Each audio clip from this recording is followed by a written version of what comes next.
Ed Robertson welcoming you to TV Confidential, radio talk show about television. Beverly Gray will join us in our second hour. Beverly Gray, author of a new book that goes behind the scenes of The Graduate, the Academy Award-winning film starring Dustin Hoffman and directed by Mike Nichols that was not only a surprise blockbuster when it was originally released in December 1967, but has since burned itself indelibly on American pop culture. We will talk about The Graduate and more when Beverly Gray joins us in our second hour. We hope you'll stay tuned for that. In the meantime, 2017 is not only the 50th anniversary of the release of The Graduate, it is also the 50th anniversary of the premiere of The Carol Burnett Show. The Carol Burnett Show 50th anniversary special is scheduled to air on Sunday, December 3rd on CBS. And with that in mind, we'll begin this hour by playing part 2 of the conversation we began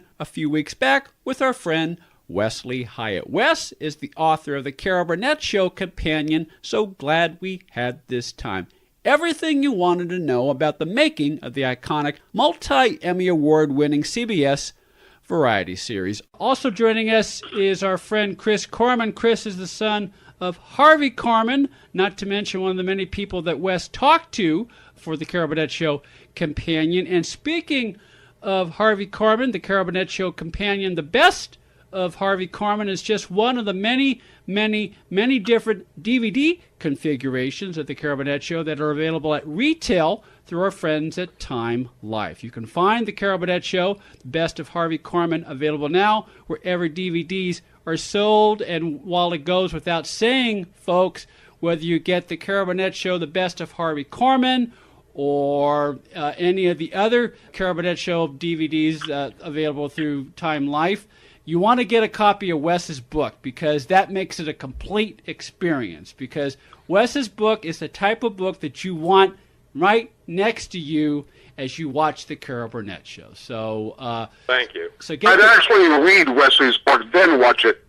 Yeah, read Wes's book, watch the shows, and then pick it up and refer to it again as you watch. So yes. I was going to say wash, rinse, cycle, but that's that didn't quite come out well. But I think you know what I'm trying to say, Wes. But yes. Let's see now. Having watched your father firsthand, Chris, if you had a chance to put together a DVD of the best of Harvey Korman, which shows would you put on? I would take the one where John Byner's doing the Donald Duck. That was one of my favorites. I could see John and my dad trying to one-up each other. The one with Joel Grey and my father was Two Dogs in the Pet Store. The one with her doing Joan Crawford, a Torchy song, I thought The Pale was one of my favorites. The one where he's playing a ventriloquist in the dressing room and he's having a rhetorical argument with his dummy, with the idea that the dummy's upstaging him. And there's a line in there that is a true epitome of every straight man has ever wanted to say to his dummy and say, I'm losing known as the tall one. And I can see this as a cathartic moment for my father, because I'm sure these are the kind of conversations he's want to have with every dummy he's ever worked with. And I will not tell you who those people are. No. Imagination. Yeah, no, because and because I don't want to get sued. But right. But I'm sure you, Ed, you have your favorites.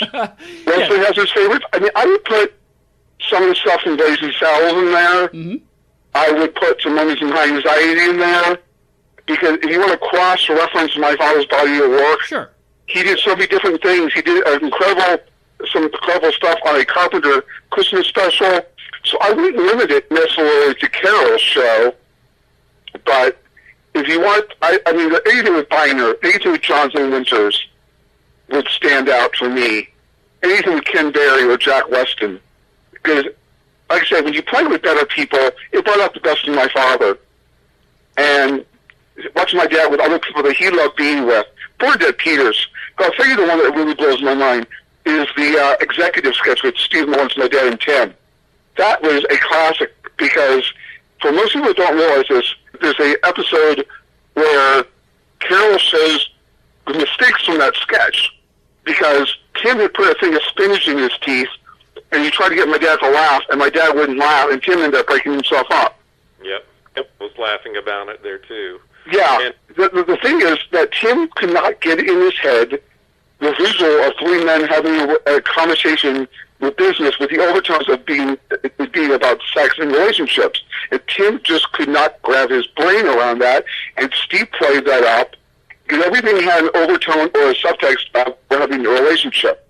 And Tim just couldn't grasp that concept. So every time Steve, my dad, said something, there was always that person looked on his face, a hold to see if Steve would go up. And it was just one of the funniest sketches I've ever seen, because these three very masculine men trying not to sound gay. And Tim just couldn't grasp that concept. And Steve and my dad just kept on needling Tim every chance they got. But, you know, I think anything with Biner made me laugh. The Joel Gray, as I said before, with the pet store, the Sunset Boulevard were my favorite. But, you know, I think people want to hear yours, Ed's, and Wesley's. I'm sure you guys have your own. Well, people definitely want to hear Wesley. So I'm going to throw the question to you. If you had a chance to put together a DVD, The Best of Harvey, which shows would you pick? I would definitely include one of the As the Stomach Turns, where he played Mother Marcus, because that was where he got the better of Tim every time, because that character was so outlandish, but based on his family, like I was told there by Chris there, it was a hilarious bit to see him in drag that way, and everybody seemed to crack up anytime he did that. I'd also want to see, I mean, any show that Harvey was on, he always gave his best. Mm-hmm. You know, he was nominated almost every year for an award for what he was doing on the show at the time there. And as a rule of thumb, I noticed when looking at the shows that if they don't have Harvey in the first half hour of the show, that tells me something is screwed up, that it's not going to be a good show, because they shouldn't be holding him back that way. He was such an integral part of the series. You know, most of the time whenever they did any husband and wife sketch, you know, the dynamics between Carol and Harvey are much better than what you get with Carol working with, say, Lyle Wagner or Tim, you know, or anything like that, because there was, you know, you could see a lot of thought and creativity going in there, and as Harvey has said before, he really studied the script to try and bring out the humor in every part of the line, and get laughs on part that even the writers didn't think were going to be funny lines, just because of the way he presented the material. So my answer is a non-answer, because Harvey was great in everything he did on the Carol Burnett Show. Every time I've seen it, he's always to the letter perfect on what he's doing, trying his best to entertain people involved at the time, and really putting a lot of thought and creativity going to it. So much so that I can tell if a show airs and it doesn't have Harvey in the first half hour of the show, then it's not going to be one of Carol's better shows. You know. Thank you, Wesley. That's very kind to say that. Yeah, it's true. I have to add one more, because this is the epitome of the relationship, Carol and my dad. The Gloria Swanson one, where Carol and my dad are playing old people, and Carol says to my dad, "One more year with you, Harvey, as a character means another year of us together." And I could tell Carol was saying that to Harvey, not as a character. And I could tell when they were saying together, it was Harvey and Carol singing, "Thank God we have each other." And that's why that sketch means more to me than probably anything, because it sums up their relationship for 10 years. That it goes beyond the Burnett Show. It's their love that they had for each other as human beings.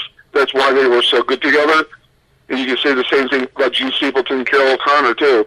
It went beyond the stage. So I think you nailed that, Wesley.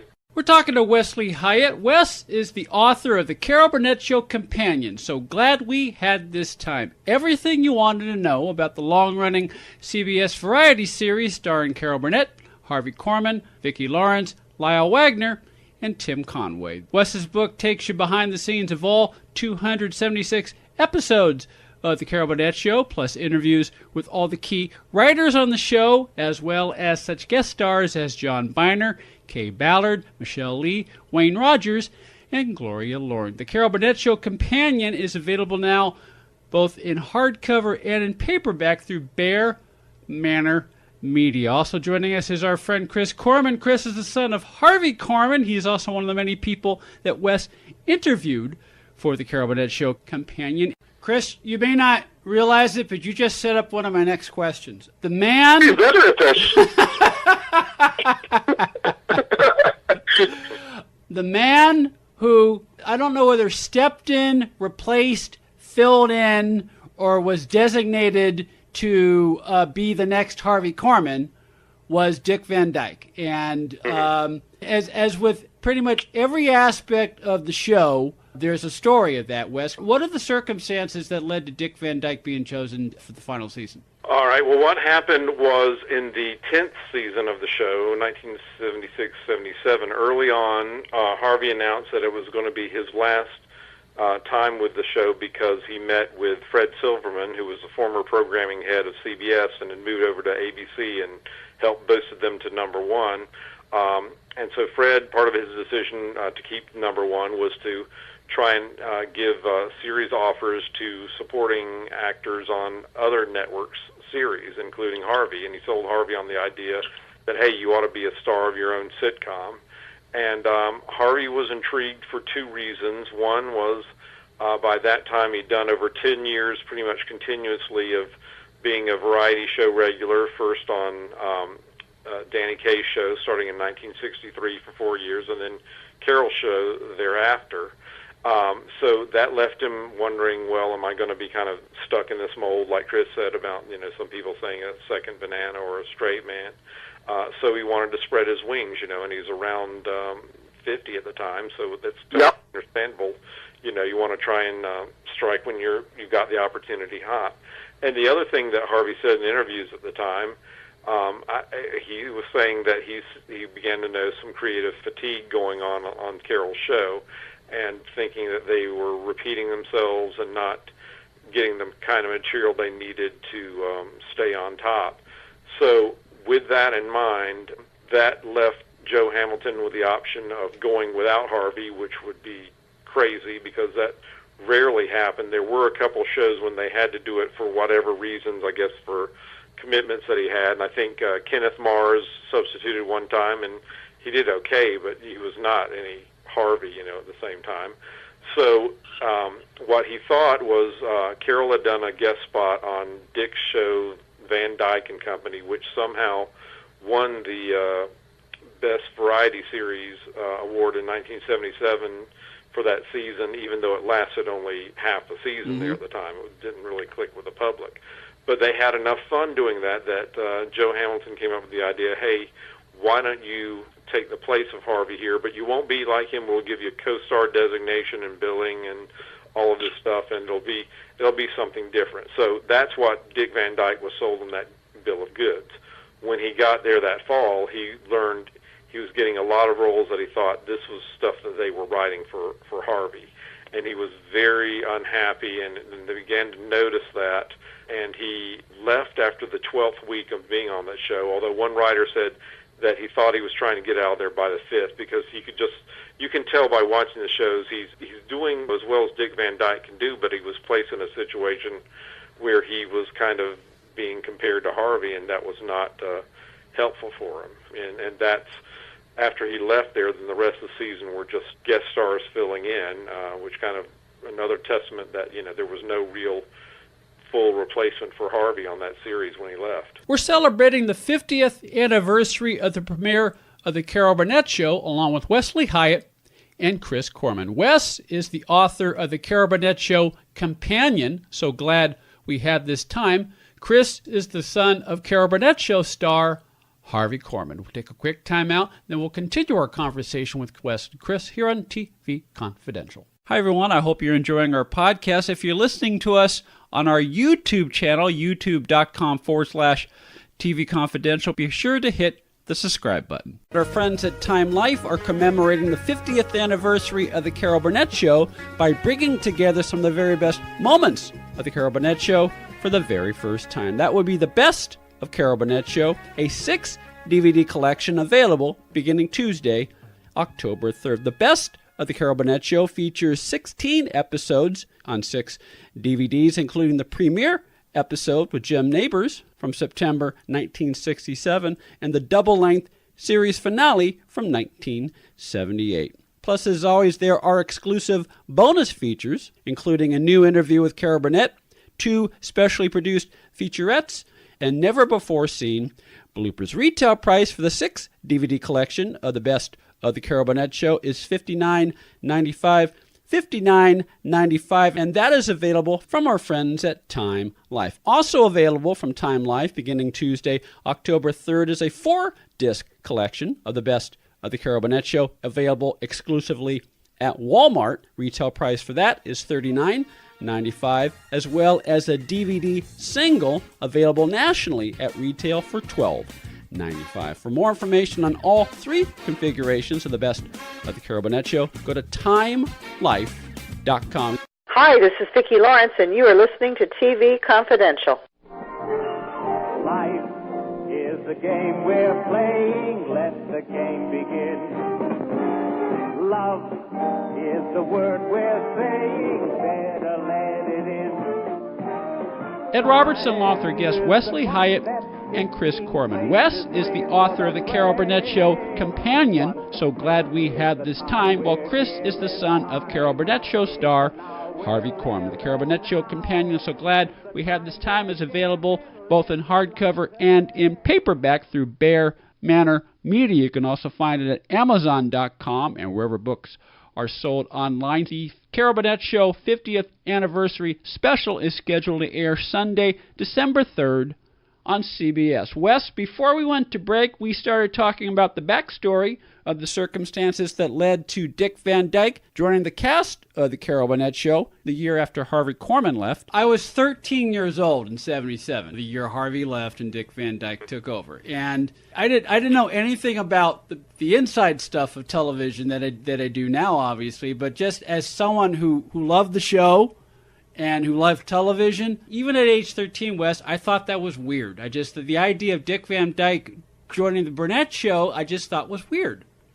Yeah, and a lot of the audience agreed with you because the ratings really started to sink right then, and the show was in trouble for the first time. It was not helped by the fact that ABC put The Love Boat opposite it and gave it the first real competition it had in like 5 years when it was up previously against Adam 12 and the NBC mystery movie on Wednesday nights for a time there.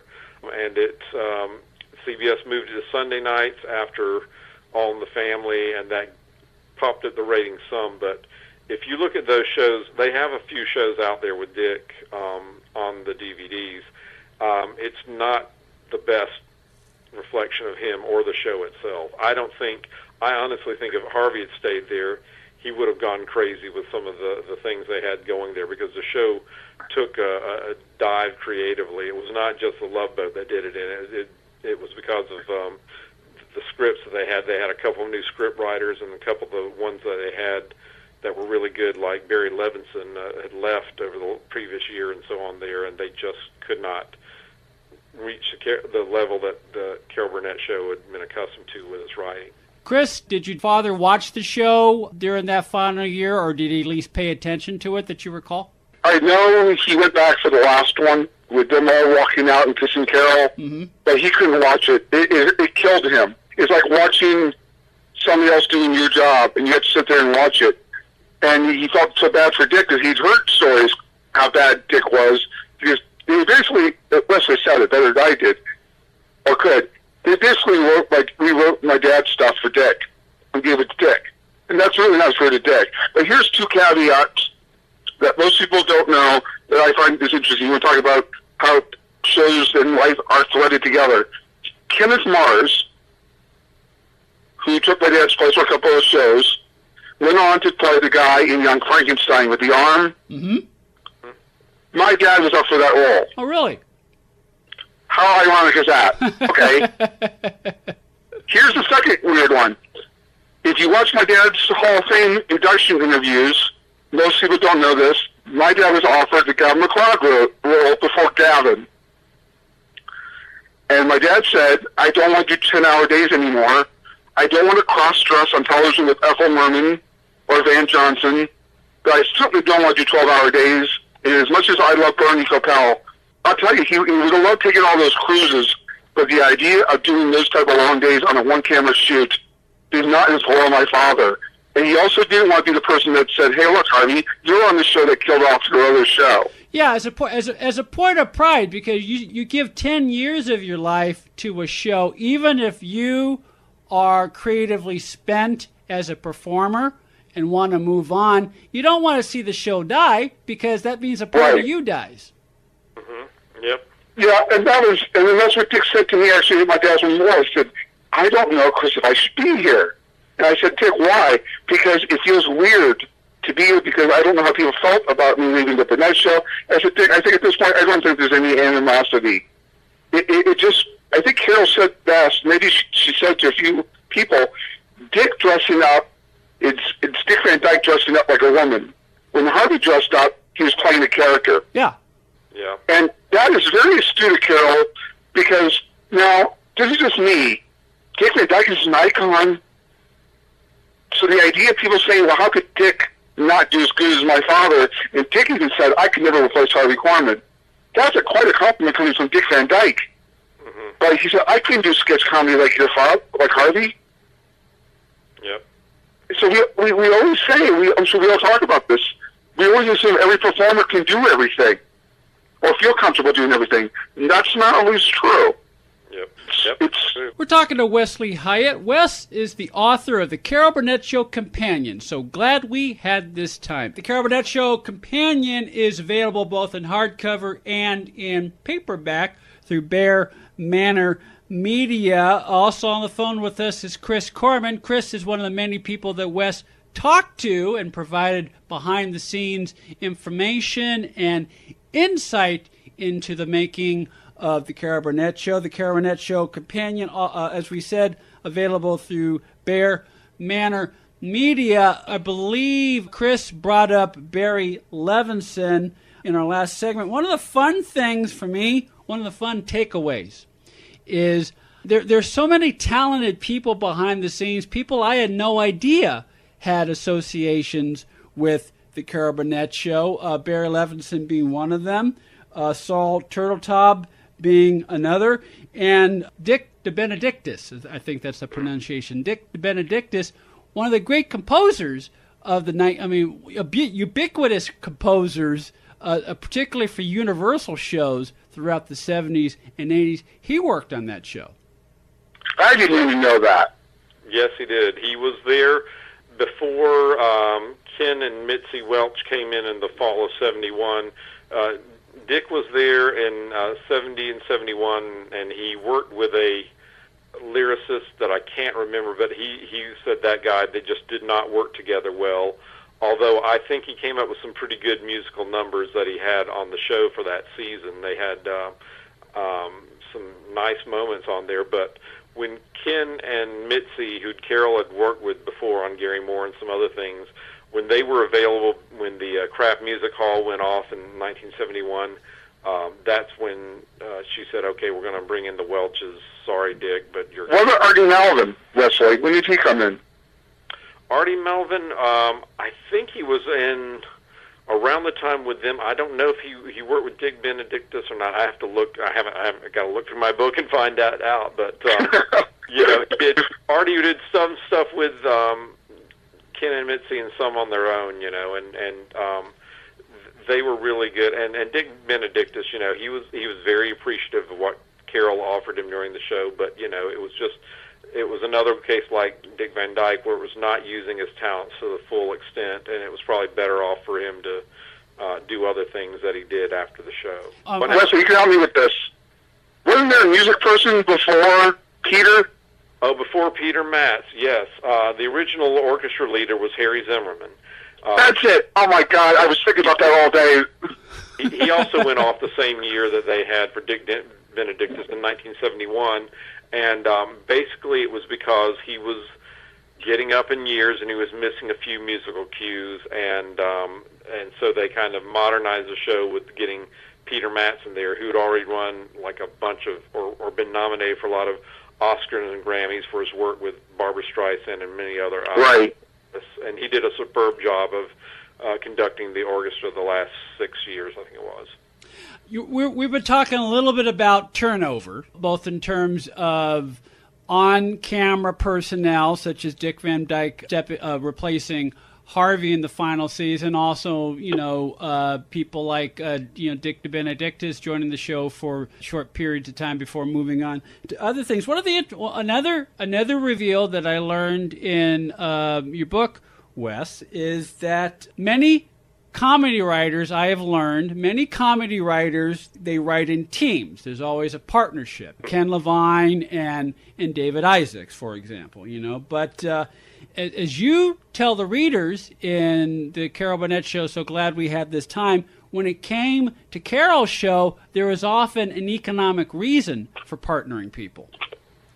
Yeah, the Writers Guild of America gave them a special deal if they had writers work in teams. So that's how they had most writers come on and work together on a lot of projects. There were a couple of exceptions. Roger Beatty was most notable among them. He began working there as an assistant director, and then he also was able to moonlight and write some sketches for the show, mostly the Carol and Sis sketches of the first 7 years of the show, where Carol and Harvey played a married couple, and Vicki played Carol's sister who was living with them.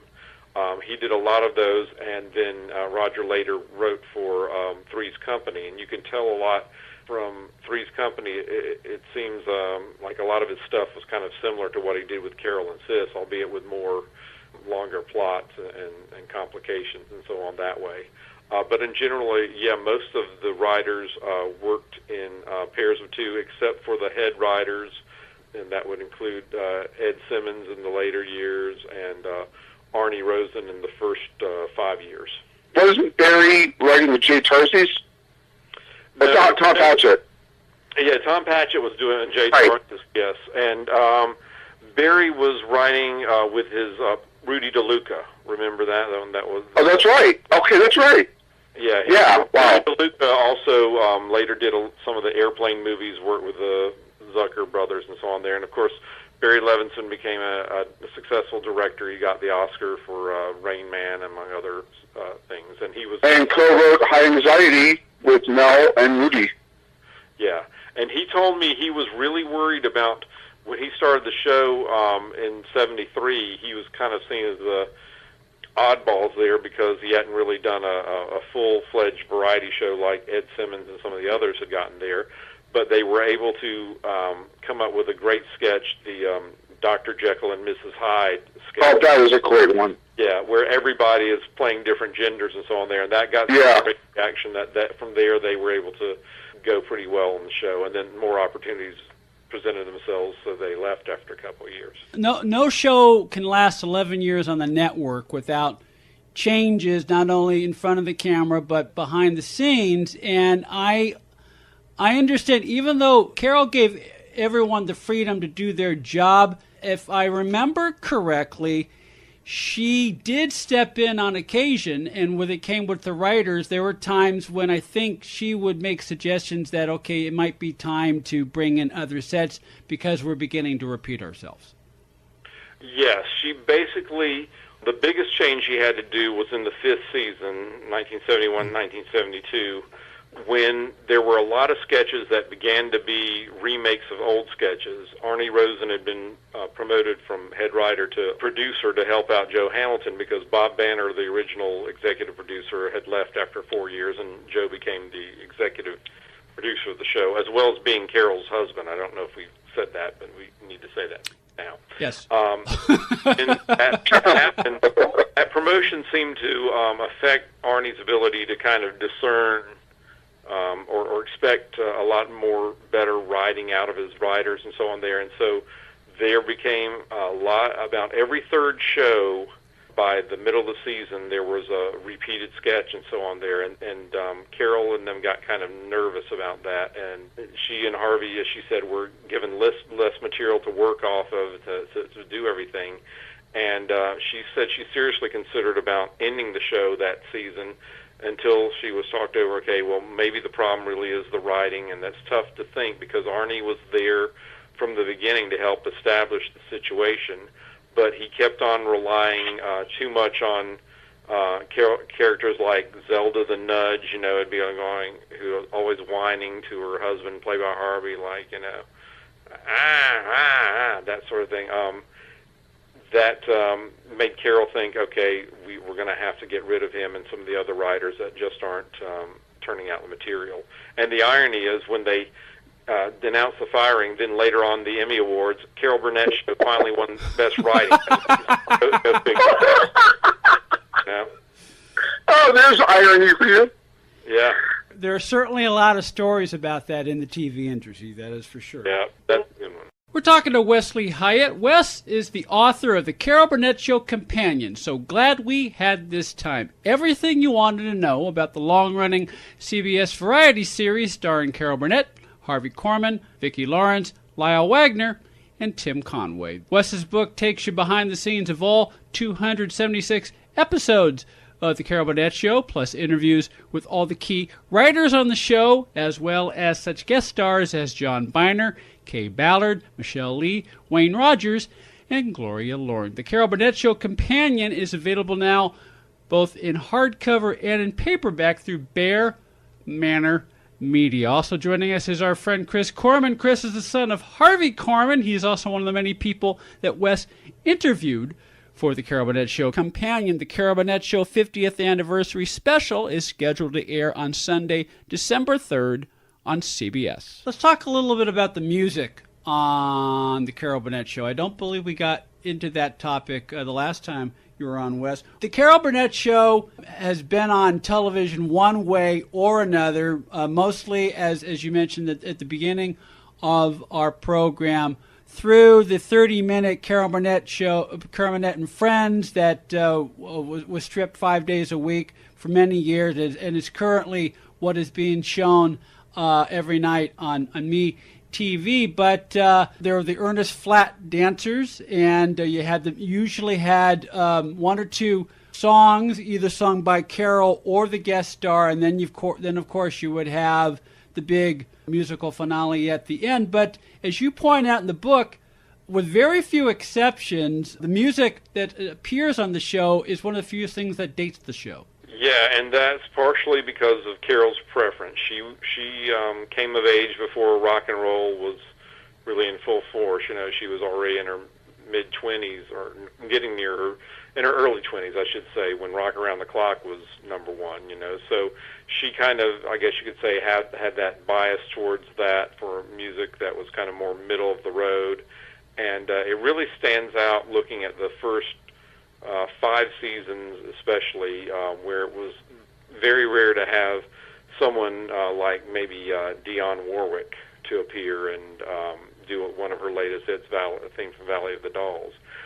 In later years, I guess she kind of, heard from her audience and more kind of clamored for younger, hipper stars. So they got on, she got more on there with the Jackson 5 and Neil Sedaka and the Pointer Sisters and so on there. But still, a lot of the shows, a lot of the tunes would tend to be, non-rock and roll. And Carol admitted it herself. She was not one who was really big in the genre, and I guess she wanted to kind of stay out that way from doing it. Then now there were times when they did do rock numbers as part of medleys and so on there, and it did hold up well. And like you say, the presentations with the Ernie Flatt dancers and the orchestra often came on very well for what they were at the time. But if you look at her show compared to other variety series, she's got a very slim list. You can maybe count on both hands the number of times artists did a hit song on the show that they created on their own, and that includes Vicki Lawrence when she had her hit with The Night the Lights Went Out in Georgia in 1973. That was one of them.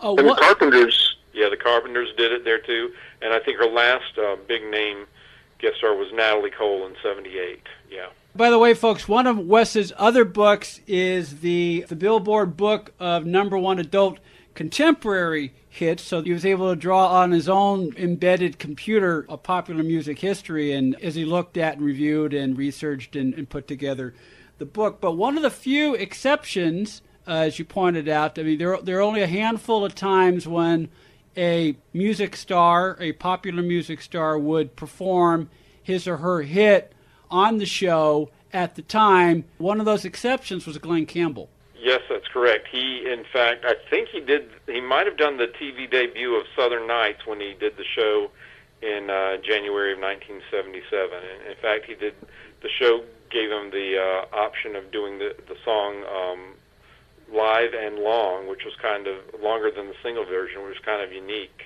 at the time there, and that was a very effective presentation. Yeah, that would be. I mean, you're talking like maybe a 7, 8, 9 minute segment, which is certainly long play in music, but that's standard for a segment of a network variety show, and versus, okay, Glenn sings 3 minutes version, then we cut to a sketch. So it was very much, you were showcasing a Grammy Award winning artist.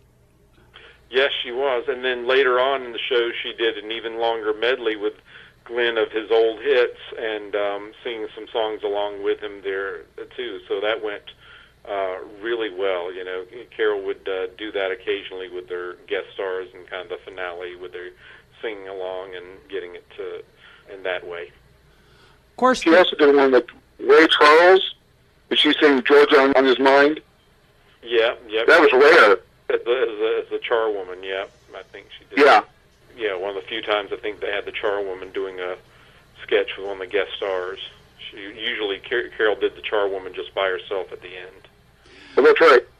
Of course, the Burnett Show was of the era where it was variety in every sense of the word. You would have musical sketches, you would have solo musical numbers, and you would have comedy sketches. If you are a guest star on the show, whether you are an actor, whether you're a comic, whether you are a singer such as Glenn Campbell, 9 times out of 10, you were not just limited to do Southern Nights. You would be integrated into the show. And even though Glenn made only one full-fledged appearance on the Burnett Show, he appeared in a couple of sketches on that show, one of which is sort of a classic. Yeah, I guess you're talking about the parody they did of Star is Born, yeah. where That was so funny. Yeah, he was there with Carol playing Chris Christopherson, and Carol was playing the Barbara Streisand role, and they had them pictured, and they had accidentally glued themselves together, and you can hear Harvey on stage coming in there. It was really good. The Glenn Campbell show is one they have not released on DVD, I think possibly because of the big medley at the end, that, again, for the music rights, but it was one of the best shows they ever had on there. Every sketch scored very strongly on that show. Glenn was having a good time. Carol was having a good time. It was one of the best there, I'd say. He only made one appearance on the show, yet I understand that several of his songs were performed, not by him, but they were performed either by Carol or someone else over several different episodes throughout the 11-year run. Yeah, perhaps the most memorable one was the time Carol did By the Time I Get to Phoenix. She came out of a door and said the words like she was saying goodbye to Harvey, and then she was singing the song and cranking up her station wagon, and it wouldn't work. She kept on doing that, and so it looked like it was going to be a straight song, and then it was hilarious. She kept on checking the oil. Oh, was that funny?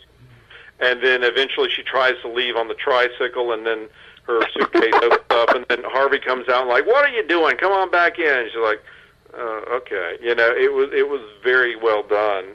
So yeah, she did use, I mean, Lynn's stuff was very popular both on middle of the road and with the younger set. So it was a good. I was going to ask you, did he ever do Wichita Lineman? I don't think. I'd have to look and see, because that was one of his big hits, right? Yes, but yeah, that was one. So far as I went through Wes's book before we recorded, and so far as I could tell, Wichita Lineman was not one of the Glenn Campbell songs that was ever performed on the show. Although apparently, I forget which show and I forget which season this was, but apparently John Biner, who Chris mentioned a little while ago, John Biner did a Glenn Campbell impression, and he performed Galveston. Right, Wes?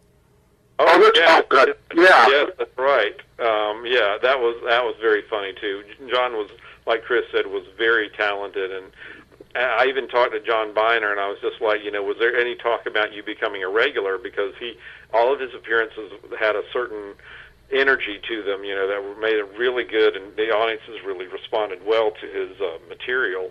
But he said, no, I was just thinking about having a good time and just enjoying the show. I wasn't positioning myself to become a regular or anything like that. Well, he could have been.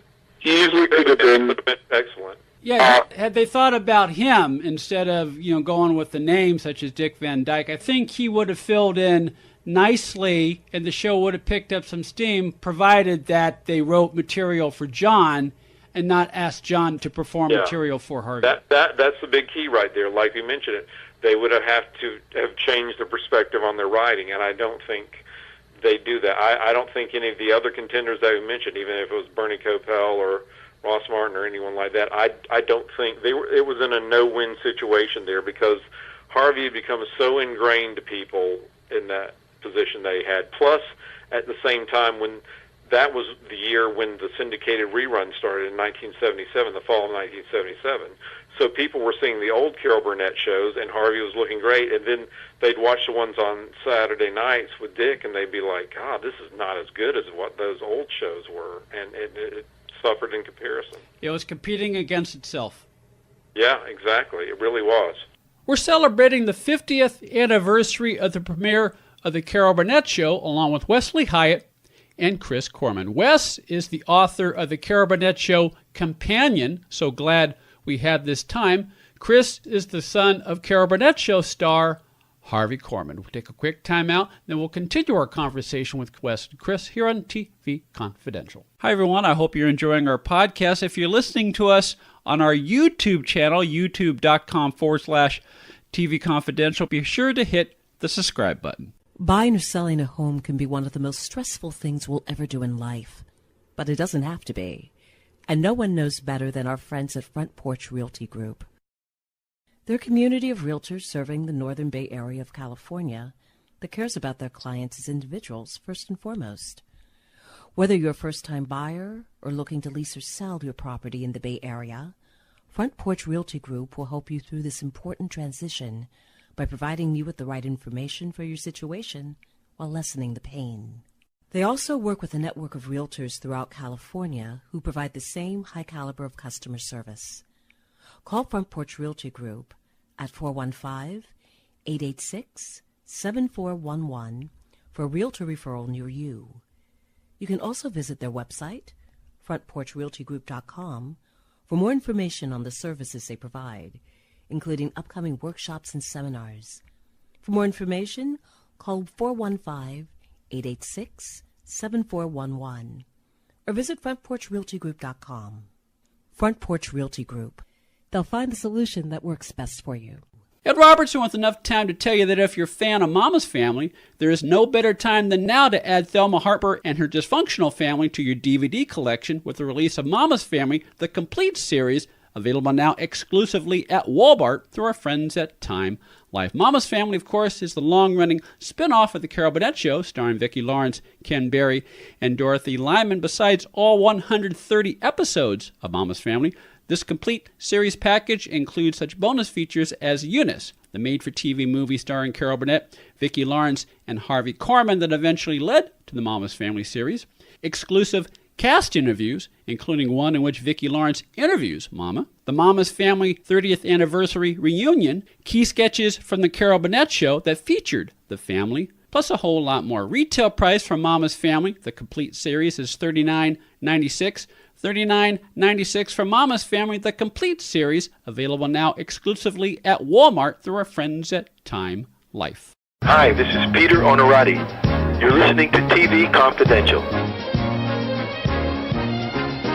Ed Robertson with a reminder that Beverly Gray will join us at the top of the hour. Beverly is the author of Seduced by Mrs. Robinson, How the Graduate Became a Touchstone of a Generation. We hope you'll stay tuned for that. In the meantime, our guests this hour are Wesley Hyatt and Chris Korman. Wes is the author of the Carol Burnett Show Companion, so glad we had this time, while Chris is the son of actor, comedian, and Carol Burnett Show star Harvey Korman. The Carol Burnett Show Companion, so glad we had this time, is available through Bear Manor Media. You can also find it at Amazon.com and wherever books are sold online. The Carol Burnett Show 50th Anniversary Special is scheduled to air on Sunday, December 3rd on CBS. Chris? Did you guys not like the half hours on TBS?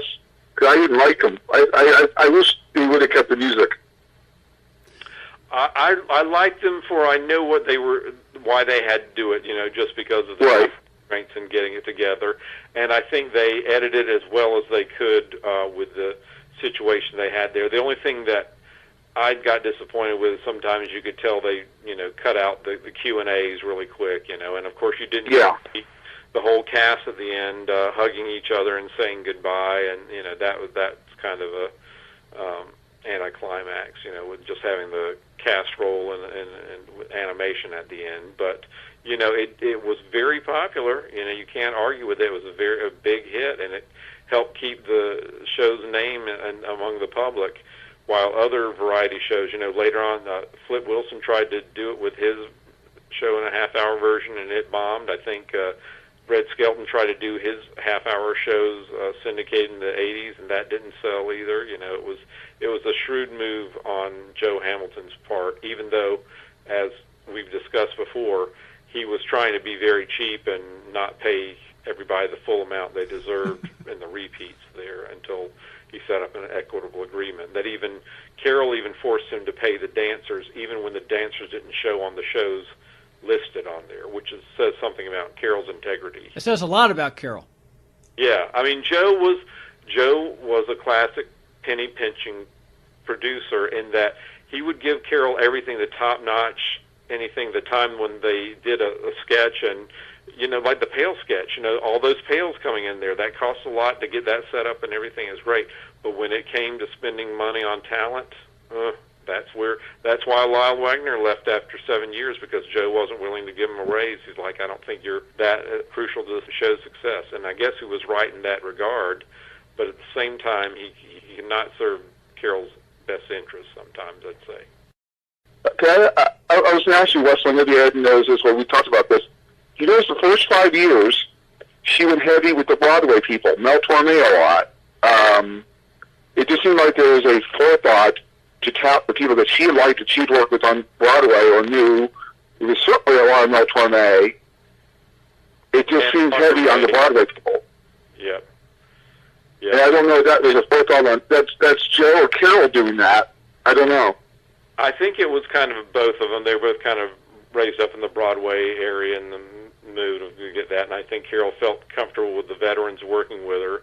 I think what changed on that is, like you mentioned, after the fourth or fifth season, that was when CBS switched the show from Monday nights at 10 to Wednesdays at 8, and that put a little more pressure for it to have more contemporary singers and guest stars on there. So that's when she brought on the Carpenters and some of the others. She kind of modified it there, and that's why you look back and you see a lot of performances on there by Mel Torme and Martha Ray over the first 4 years, and then suddenly it just stops because they were considered kind of old hat in their presentation and not as contemporary, I guess. I wish he'd used Paul Lynn more, because I thought the stuff he did on the Burnett Show, I thought Paul, my dad, and Carol, and the stomach turn stuff was great. Yep. But then he did the show for like a year or two, and then came his series deal with ABC, the Paul Lynn Show, and then his contract with him still required him to have him as a regular again, so that was on, when he took over New Temperatures Rising after that. And then, oh, that's right. Yeah, and then a year or so after that, I don't know what other offers, why he didn't do Carol's show, because they got along really well. They'd been friends since she did the sitcom Stanley with Buddy Hackett back in the 50s. Oh, my God. For whatever reason, he didn't show up, and then he did the first episode of Donnie Marie's show, and they liked him so much that they made him pretty much a frequent regular on his shows, on their shows, so he couldn't really schedule it to be on the girl at the same time. Paul Lynn Show was produced by William Asher. William Asher, a few years later, became the husband of Joyce Bulifant. Joyce Bulifant was originally up for the female sidekick that Vicki Lawrence eventually got. Oh, yeah, that's a good... I'd forgotten about Joyce. I talk in the book, they went down to 2 people for what the role for Vicky 1 was, and it was Vicky and an actress named Heather North. She'd had more credits than Vicky did at the time. Vicky was a real unknown.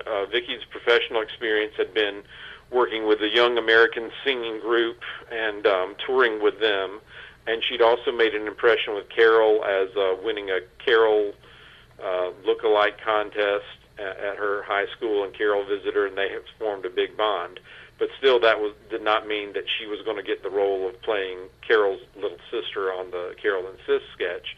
So they had kind of an audition with her and Heather, and even though Heather had more experience, the audience reaction was neither too positive or too negative to either one of the girls. It didn't seem to make much of an impression. So they went ahead with Vicky, who Heather North notes was she dyed her hair to make her even redder than it usually is, and really looked like Carol's little sister. Huh. She thinks that's why she got the role.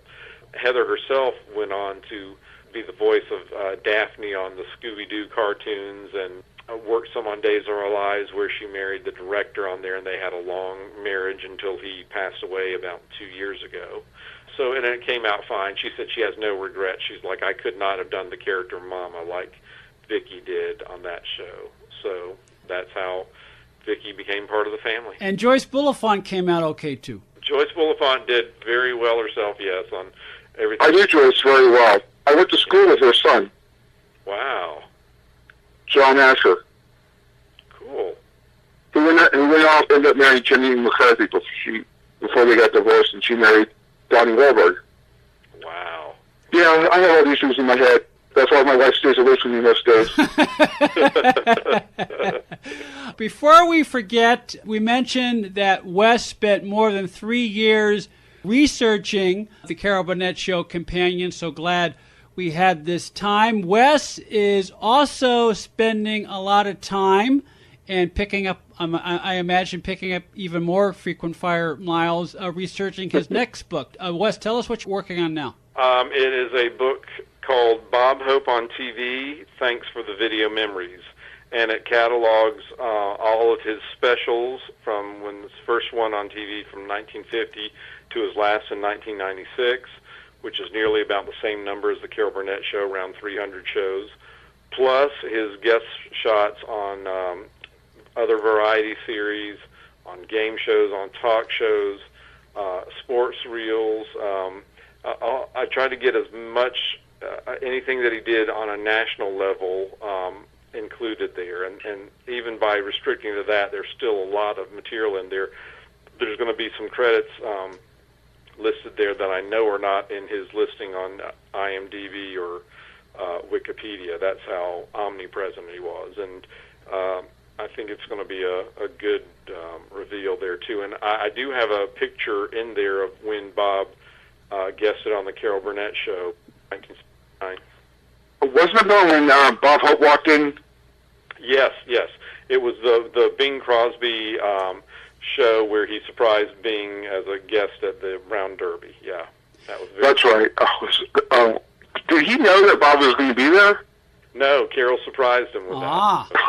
Oh, God. Smart move on her part, yeah. Well, I understand Hope did that all the time. He would do guest spots on someone's show, knowing that he could get them to return the favor, and 9 times out of 10, no money was exchanged, so everything was within budget.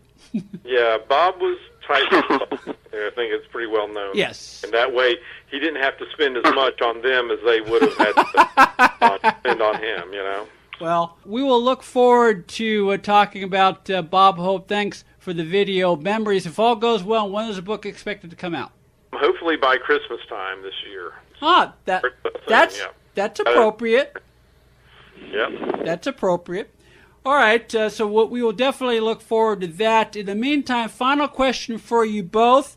What would you say is the real legacy of the Carol Burnett Show? Chris, why don't you answer that question first, and Wes? Well, I would just say from the very beginning, Carol said to all of them, if we have a great time, the audience is going to feel that camaraderie, that we really love being together, that this isn't a job. This is 4 people playing in this very high-tech sandbox, and they loved each other, and the people who watched it sensed that these weren't just people having fun, just to have fun or making a lot of money. These people really genuinely loved each other, and they had fun, and that's what you got. That's what you got the sense of when it went off the air. And I think you got that from her questions and answer period, that she was letting you in on behind the scenes of four people who loved each other. And I think that's what their legacy is. Wes? Yeah, I would echo that. I said the show is probably, there's more love coming out of that show than any other variety series I've ever seen in my life. You can tell people enjoyed being there, and it came from the hard work and craft that Carol and Harvey had established, and that Vicki followed through and listening to what Harvey and Carol had to give to her as pointers for doing her work. And it was basically, it was the big last hurrah of big-time variety shows that we had on TV. It was we haven't had anything like that since in primetime television. I think TV is the worst for it. Well, this is radio, so you guys can't see this, but I am tugging my ear. And if I had a scrapbook, I would ask you both to sign it. Well, thank you. You have it. Honored to do so. Well, I'm so glad we have this time together. So, well, I'm out. Well said, Chris. You know I was going to throw that in there. It's too good to pass up. Absolutely. Wesley Hyatt is the author of the Carol Burnett Show Companion. So glad we had this time. Everything you wanted to know about the iconic CBS variety series that celebrates its 50th anniversary on television this year. The Carol Burnett Show Companion, So Glad We Had This Time, is available through BearManorMedia.com as well as Amazon.com and wherever books are sold online. Wes and Chris, thank you both. Thank you. Thank you, Ed. Hi, everyone. I hope you're enjoying our podcast. If you're listening to us on our YouTube channel, youtube.com/TV Confidential, be sure to hit the subscribe button.